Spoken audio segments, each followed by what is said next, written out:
नाच पाहत होते त्यावेळेस त्या शुभाला त्यांनी खडसवलं आणि सगळ्या वाचवणारा राजा व्हायचे। आणि या तेव्हापासून या शुभावर जे संस्कार त्यांना राजा घोषित केलं।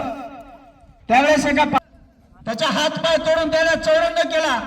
त्यावेळेस जिजाऊंना हे पटलं नाही आणि ते नाही, म्हणून शिवाजी महाराजांनी त्याचा चौरंग केला। असेच अनेक प्रसंग आहेत।